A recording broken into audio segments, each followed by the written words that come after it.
Shalom Bapak Ibu Saudara yang dikasihi Tuhan. Seri pengajaran hari ini berjudul Kapan Roh Kudus Berduka. Roh Kudus adalah Roh Allah. Artinya sebagai wakil Allah di dalam diri orang percaya. Roh Kudus benar-benar mendiami tubuh orang percaya. Saya katakan demikian, sebab banyak orang percaya yang kesannya tidak menyadari bahwa ada Roh Allah di dalam dirinya.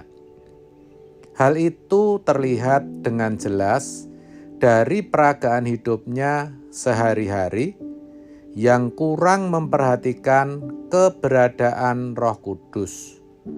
Kurang atau bahkan tidak menghargai secara patut keberadaan Roh Kudus. Padahal saya katakan sekali lagi, Roh Kudus itu benar-benar ada, benar-benar nyata, dan benar-benar hidup serta bisa kita rasakan. Dia memiliki kehendak di mana ditunjukkan ketika memberikan karunia-karunianya. 1 Korintus 12 ayat 11.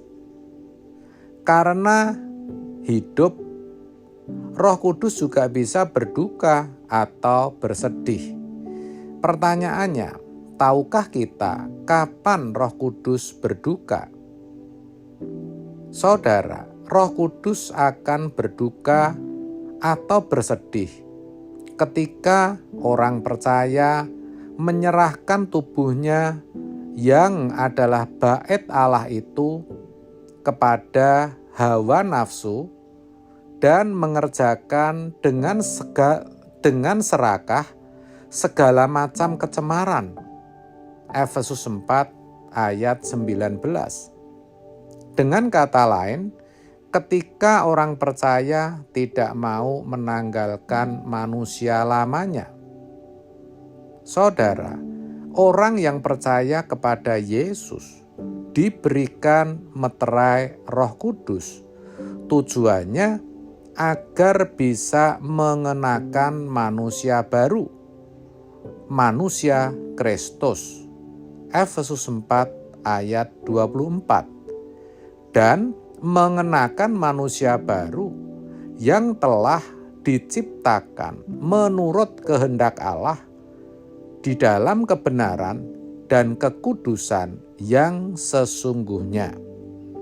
Jadi, ketika sudah menjadi Kristen, menjadi orang percaya, tapi masih mengenakan manusia lama, masih suka berbohong, kalau marah gak selesai-selesai, masih suka mencuri waktu, mencuri kemuliaan Tuhan dengan mengharapkan pujian dari orang, perkataannya masih kotor dan melukai orang lain, masih menyimpan kepahitan, kemarahan, kebencian, suka buat keributan, suka bertengkar, jadi troublemaker, suka memfitnah, membuli, dan menjahati orang, tidak bisa mengampuni, bahkan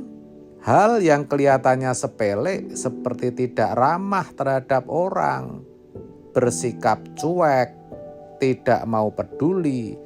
Semua itu ternyata membuat Roh Kudus berduka.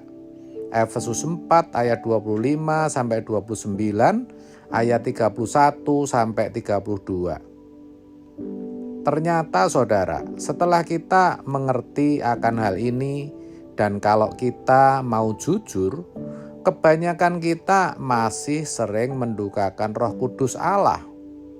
Padahal maksud Allah memberikan Roh Kudus adalah agar kita bisa menjadi miliknya yang mewarisi sifat-sifatnya sehingga kelak kita bisa diselamatkan, kita bisa dikembalikan ke rancangannya semula dan diterima sebagai anak-anak Allah yang berkenan.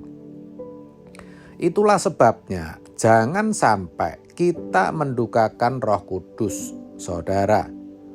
Efesus 4 ayat 30. Dan janganlah kamu mendukakan Roh Kudus Allah yang telah memeteraikan kamu menjelang hari penyelamatan. Kalau dalam terjemahan sederhana Indonesia dikatakan, selain itu jangan sampai cara hidupmu membuat Roh Kudus bersedih hati. Karena roh itu merupakan bukti bahwa kamu adalah milik Allah dan Roh Kudus juga menjamin keselamatanmu pada hari kita dibebaskan dari dunia yang gelap ini.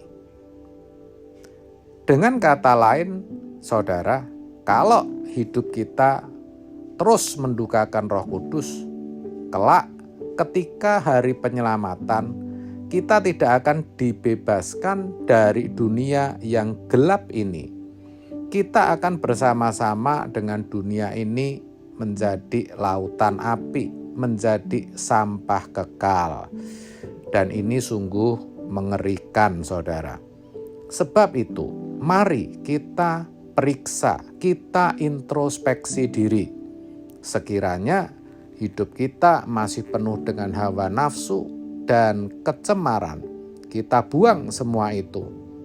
Caranya, baharui terus pikiran kita dengan kebenaran firman. Sebab semua berasal dari pikiran kita, saudara.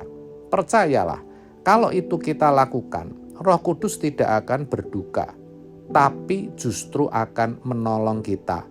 Amin. Tuhan Yesus memberkati.